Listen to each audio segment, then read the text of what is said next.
One man cannot stop time, but one man who accepts it can change how the world understands life and death. At 92 years old, Willie Nelson stands on the edge of history. His voice cracked by time, but still echoing louder than ever. All pretty much alike. That no matter where you. He has buried his son, buried his friends, lost $32 million, and nearly lost his life more than once. Yet tonight, as he walks on stage beneath the Texas lights, he is calm. The same man who once lay in a Nashville street waiting for death now sings to thousands, breathing peace into every note. This is not a story about fame. It is about survival, about a man who turned loss into wisdom and found freedom not in living forever, but in knowing when to let go. 90 years of heartbreak, betrayal, and redemption have carved the truth into his voice. Because sometimes the bravest thing is not fighting to live, but learning how to say goodbye. If you want to understand how courage sounds when it finally makes peace with time, make sure to subscribe right now. And if you are ready to begin this journey with Willie Nelson, type the number 1 in the comments. The story begins here.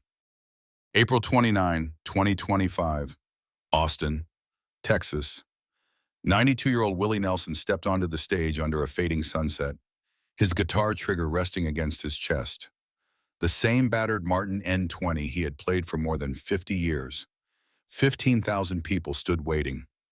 But Willie barely lifted his eyes. His hands shook slightly, his breath came short and thin. It was said this might be his final show.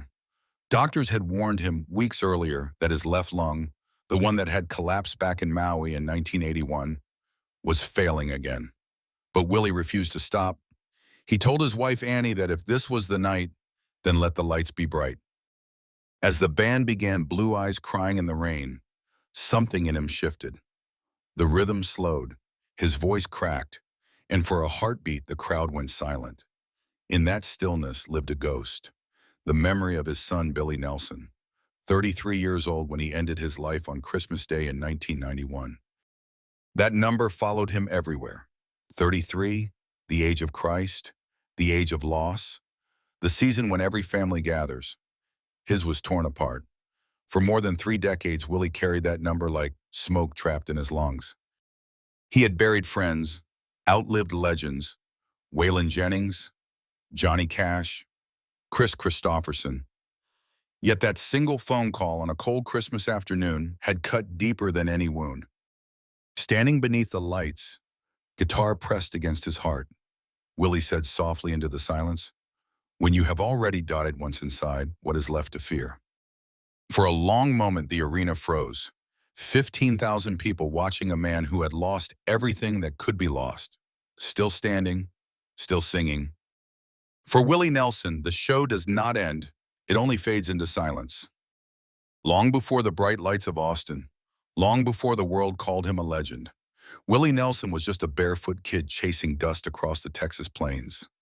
Every song he would ever write, every heartbreak he would ever survive, began in a forgotten town where the wind never stopped blowing. April 29, 1933, the middle of the Great Depression, in Abbott, Texas, a farming town of barely 400 souls. A baby named Willie Hugh Nelson entered the world as the banks were falling, the crops dying, and the future collapsing. America was starving. 1 in 4 workers was unemployed, and hope was something traded like old bread. His parents, Merle and Ira Nelson, were dreamers who could not outrun their own hunger. When the oil jobs dried up, they left Abbott to look for work and left behind their 2 children, Willie and his sister Bobby, with their grandparents, Nancy and William Smothers. Willie was only 6 when his mother packed her suitcase and walked down the dirt road. She promised she would come back when times got better. Those better times never came. The boy learned what silence sounded like.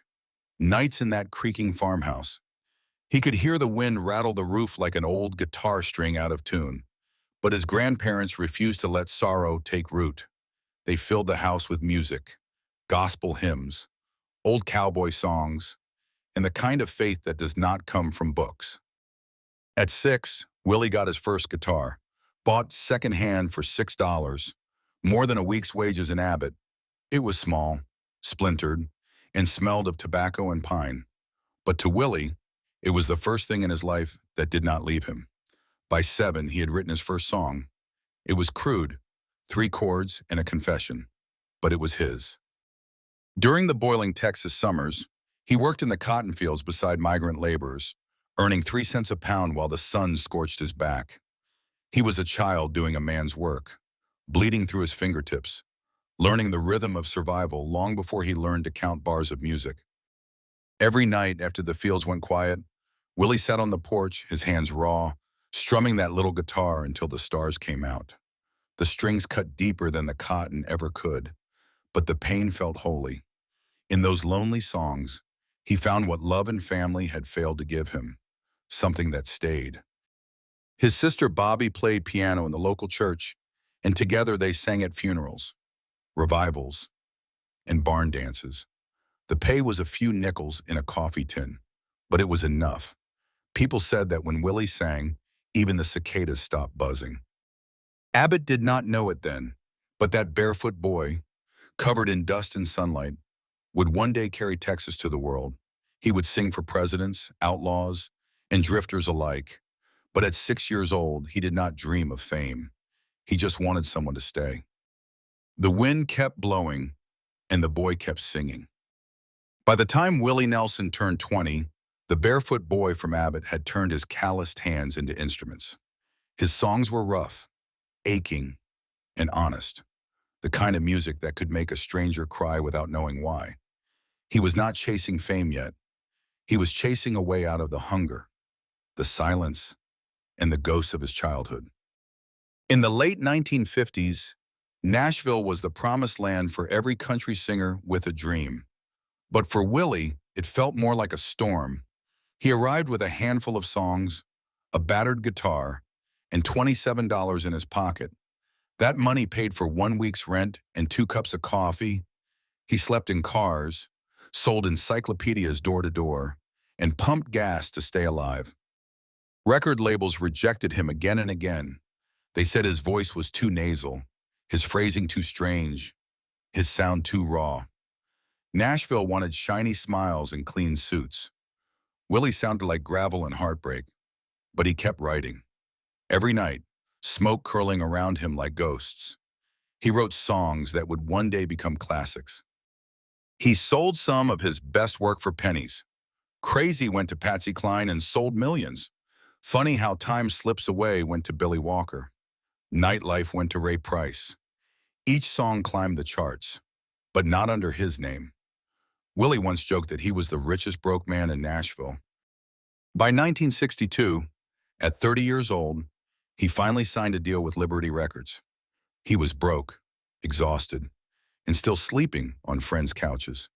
His wife, Martha Matthews, fiery and unpredictable, loved him, but hated the poverty that came with his dreams. They had 3 children, Lana, Susie, and Billy. For a while, it looked like life was turning around. But dreams, Willie learned, do not pay the bills. The arguments grew louder. Willie drank more, smoked more, and came home less. The nights stretched long, filled with neon lights, cheap whiskey, and broken laughter. He sang about heartbreak while living it. One winter night in 1969, after another fight, Willie walked out into the freezing Nashville streets. Snow fell without sound. He had no money, no hope, only a bottle and a storm inside his chest. He lay down in the middle of the road, arms spread wide like a man ready to disappear. The asphalt burned his back through his shirt. Headlights appeared in the distance. He waited. Cars swerved, horns screamed, but none of them stopped. None of them hit him either. For hours he stared at the gray sky, realizing the world would not even give him the mercy of an ending. When he finally walked home, Martha's anger met him at the door. That night, something inside him shattered, but something else quietly woke up. He poured it all into music. From that darkness came songs about heartbreak, loneliness, and the fragile line between living and dying. Hello, Walls. Funny How Time Slips Away, and so many others carried his pain in every note. Nashville tried to polish him, but pain made him real. By the early 1970s, Willie had had enough. He left Nashville and went back to Texas. The city of dreams had nearly buried him. In Austin, he grew his hair long, traded his suits for jeans, and built a new sound that no one could label. They called it outlaw country. In Austin, he found his tribe. Musicians who played by heart, not by rule, blues players, rockers, cowboys, and poets. At a club called Armadillo World Headquarters, hippies and ranch hands danced side by side. It was chaos and freedom, and for the first time, Willie felt at home. He said that Nashville wanted him to be a product, but Texas let him be a person. His comeback was slow but unstoppable. Shotgun Willie in 1973 sold 500,000 copies. Red-Headed Stranger in 1975 went triple platinum and turned him into a legend. The man who once slept in cars now filled stadiums. But success never buried the ghosts.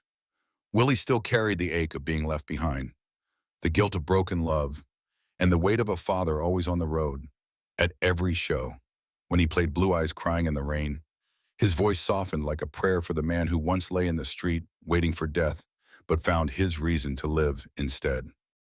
Willie Nelson learned that sometimes you have to lose everything before the world can finally hear you. He did not rise through perfection. He rose through pain, and that pain became the sound of America's heart. By the end of the 1980s, Willie Nelson was everywhere, 40 albums deep, more than 40 million records sold, and every radio station from Dallas to Denver carried his voice through the morning air. He was the red-headed poet of America, the outlaw who made honesty sound like a prayer. On stage, he looked untouchable, but behind the calm smile and the drifting smoke, the ground beneath him was already breaking. In November 1990, the Internal Revenue Service came for him. Not a rumor, not a warning. Federal agents in black coats drove through the gates of his ranch in Abbott, Texas, carrying boxes, locks, and court orders signed in Washington. They said he owed $32 million in unpaid taxes. It was one of the largest personal tax debts in American history, $32 million. Enough to build 10 schools or buy every house in his hometown. The number hit him like a hammer. Willie had trusted his financial advisors for years while he was out on the road singing for crowds. They had invested his money, borrowed more, and signed deals that fell apart. When the dust settled, the government came to collect. In a single morning, they seized everything: the gold records, the guitars, the studio equipment, even his beloved ranch where the horses still carried his initials on their saddles. They walked through his living room like men repossessing memories. Neighbors stood along the fence and watched as trucks rolled away loaded with trophies, pianos, and family photos. To them, it looked like the end of a legend. To Willie, it felt like an echo of the day the phone rang on Christmas afternoon in 1991, and a quiet voice told him that his son Billy was gone. The same stillness, the same helplessness. Losing his fortune now only mirrored the day he had lost his child. He told a friend later that when Billy left, it taught him something about letting go, and maybe this was just the next lesson. Instead of declaring bankruptcy, the simple way out, Willie made a promise to himself. He would pay every cent back, even if it took the rest of his life. Most people called it impossible, but the same stubborn fire that carried him through Nashville's rejection and Austin's chaos refused to die. Within months, he was back on the road, playing every fairground, casino, and small-town bar that would take him. Some nights he played 2 shows in a row. He sold T-shirts, signed guitars, even old stage clothes. He released an album called the IRS Tapes, Who Will Buy My Memories, and sent every dollar straight to the government. Fans mailed donations, some as small as $5, just to help him keep going. He joked that he was working for the IRS now, but everyone knew there was nothing funny about it. Willie Nelson, once worth tens of millions, was now an employee of the federal government. Every dollar he earned was counted and sent away. Yet somehow he stayed calm. He called it penance through rhythm. By 1993, through endless touring and sales, He did the impossible. The debt was gone, $32 million repaid. No bankruptcy, no hiding. Just a man, a guitar, and a road that never ended. But the real change was inside him. Losing everything again had burned away the last illusions of control. The houses, the fame, the gold. They were all borrowed things, as temporary as a breath. He said later that they took his stuff, but they could not take the songs. From that day forward, Willie lived lighter. He stopped worrying about what could be lost and focused on what could be shared. He played smaller venues just to feel the closeness of people.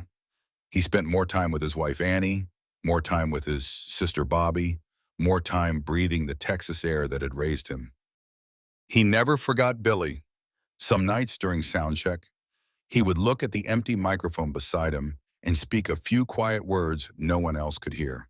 It was his way of keeping the boy close, singing to the one listener who mattered most. The loss of his son had prepared him for the loss of his fortune, and the loss of his fortune had prepared him for something greater: peace. Willie Nelson learned that freedom does not come from owning anything. It comes from having nothing left to fear losing. The man who once lay in a Nashville street waiting for headlights now stood taller than ever, his voice calm, his faith unshaken. When life stripped him bare, he found what could never be taken. The songs remained, the music remained, and Willie kept playing. By the mid-1970s, Willie Nelson was no longer just a country singer. He was a movement, a red-headed prophet in denim and dust who carried a guitar like a torch. But fame came with a crown. The industry that once rejected him now wanted to own him. They wanted control. They wanted silence. And Willie Nelson had never been good at either. In 1978, he released Stardust, a record of old pop standards that every producer told him not to make. They said country fans would hate it. They said it would ruin his career. Instead, it sold more than 10 million copies and stayed on the Billboard charts for 10 years straight. 10 years. A record few have ever matched. Willie had done it his own way, again, and the world followed. But success only made him more dangerous to the system. He started speaking out, not just singing. He talked about peace during war, about equality during segregation, about compassion in a business built on money. He called himself an outlaw, not for breaking the law, but for refusing to follow it blindly. One night in the late 1960s, long before the fame and the numbers, Willie was on stage in Texas with a packed white audience. His friend Charlie Pride, one of the first black country singers, was backstage waiting to perform. Willie walked off stage, hugged him in front of the crowd, and kissed him on the cheek. The room froze. For a moment, you could feel the tension like thunder in the air. Then came the boos. Dozens of fans stormed out. The next day, radio stations in the South refused to play his songs. When reporters asked if he regretted it, Willie said calmly that friendship mattered more than fear. In that moment, he turned country music's old rules into ashes. He was not just singing about freedom, he was living it. Over the years, he became the quiet voice for the causes others ran from. He co-founded Farm Aid in 1985 with Neil Young and John Mellencamp to help American farmers losing their land. That first concert raised more than $9 million. Today it has raised over $60 million.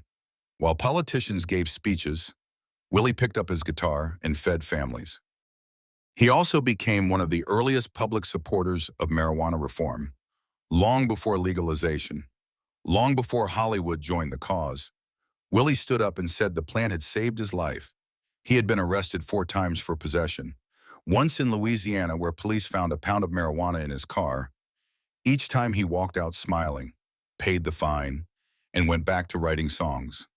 When a reporter asked why he kept doing it, he said he had never seen a reason to stop something that made him kinder. In 1980, he wrote On the Road Again, and the song became his anthem. It won a Grammy, sold millions, and became part of American vocabulary.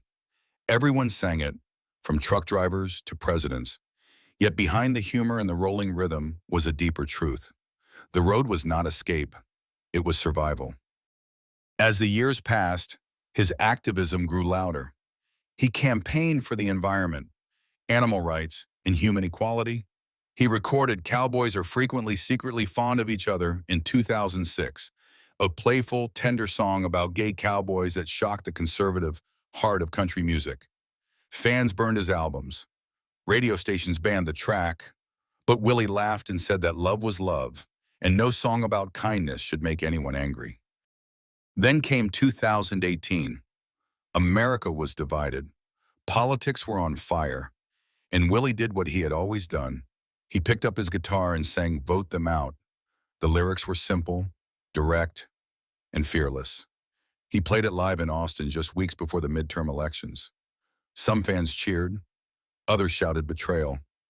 In the weeks that followed, people burned his records again, unfollowed his pages, and called him a traitor. Willie was 85 years old. He had been playing guitar longer than most of his critics had been alive.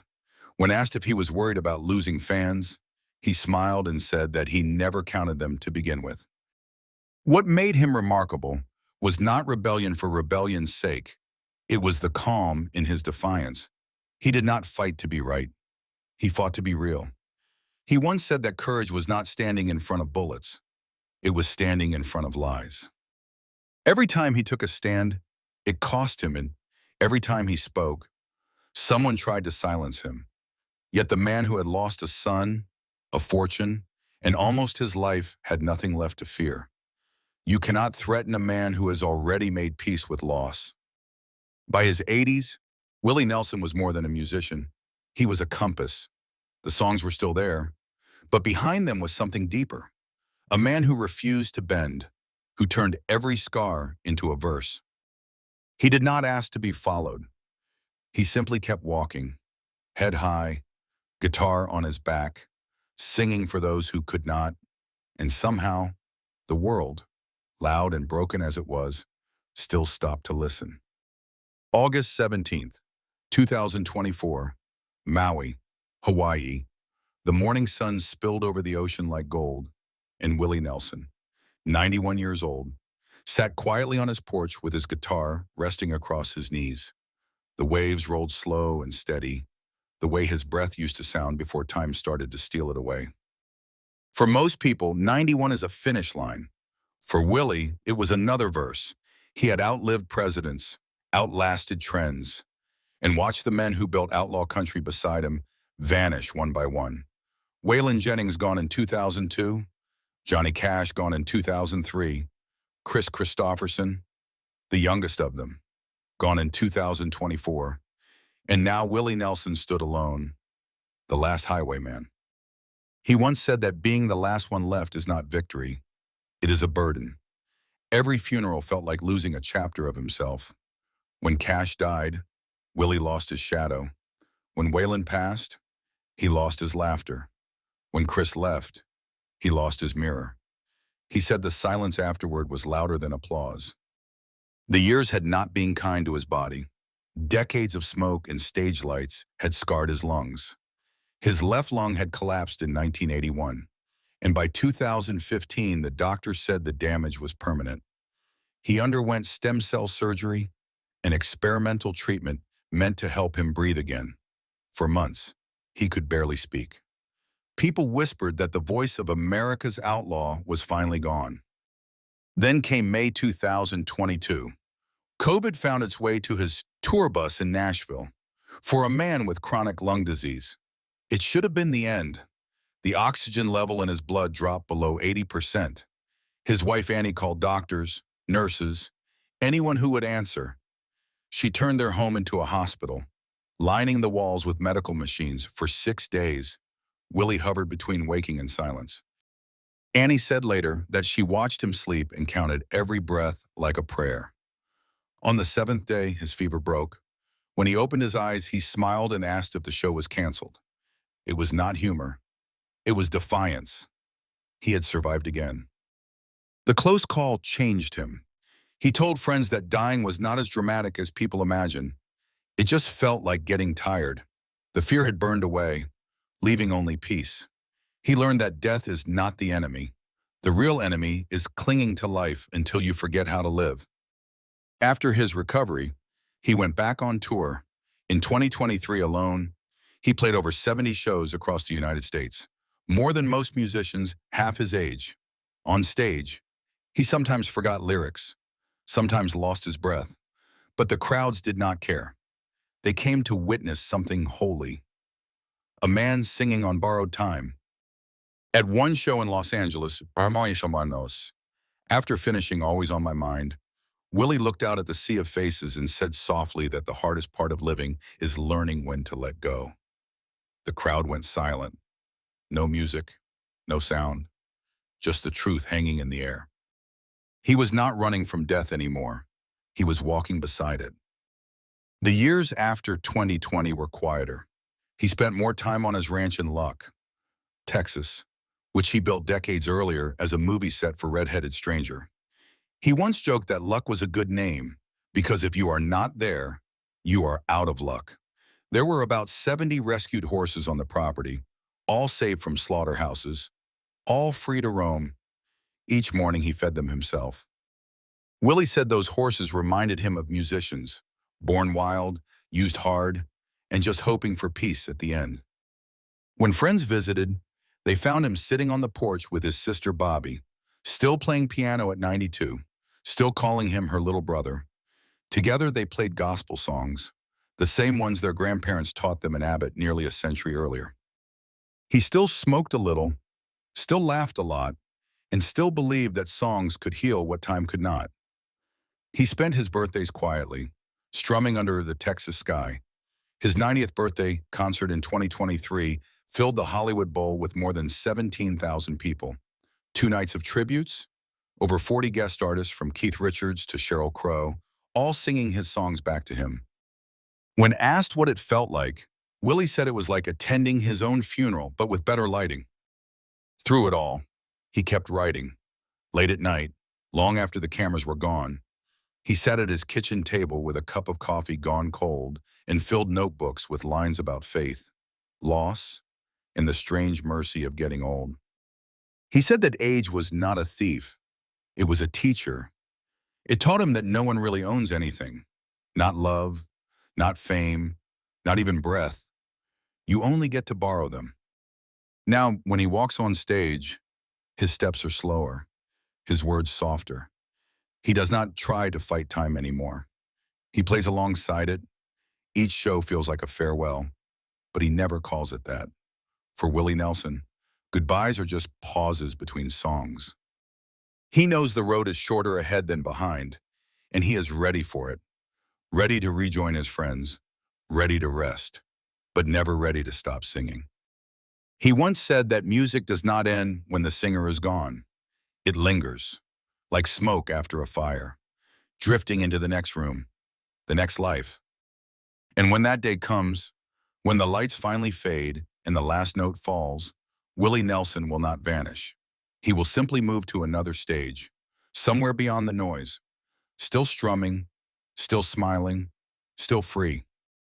The last highwayman, still on the road. If you have made it this far, you have just walked through 90 years of storms, songs, and silence with one man. Willie Nelson's story is not only about music, it is about the raw truth of what it means to live, to lose, and to keep singing anyway. Think about it. Here was a boy abandoned in a small Texas town of 400 boom who grew up to sell more than 50 million albums around the world. A man who slept in cars and picked cotton for 3 cents a pound, but ended up playing for presidents. Someone who lost his fortune, lost his son, lost his breath, and still found a reason to wake up and sing again. Most people spend all their lives trying to hold on to money, to pride, to control. Willie Nelson spent his learning how to let go.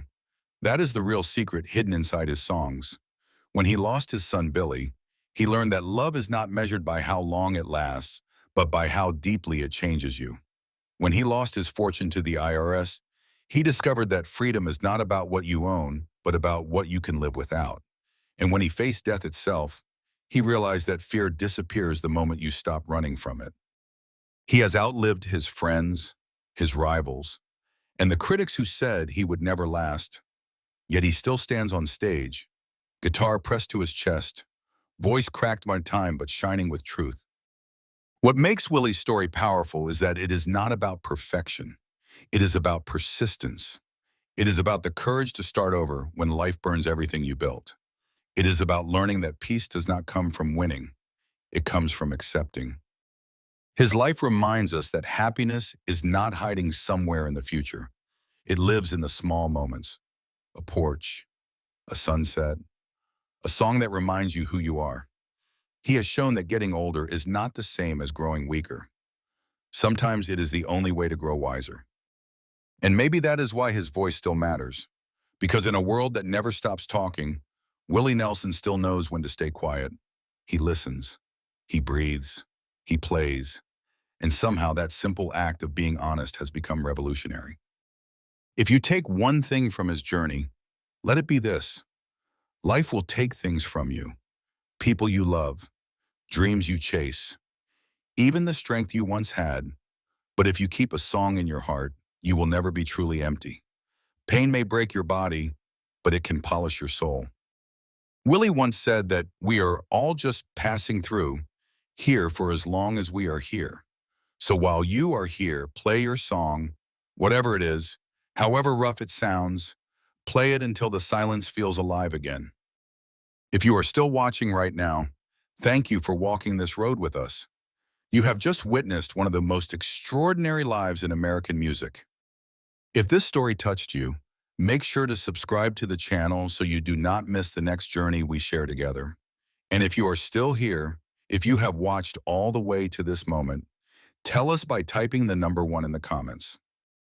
Because like Willie Nelson taught us, the song is never really over. It just keeps going, carried by those who are still listening, still listening, still listening, still listening.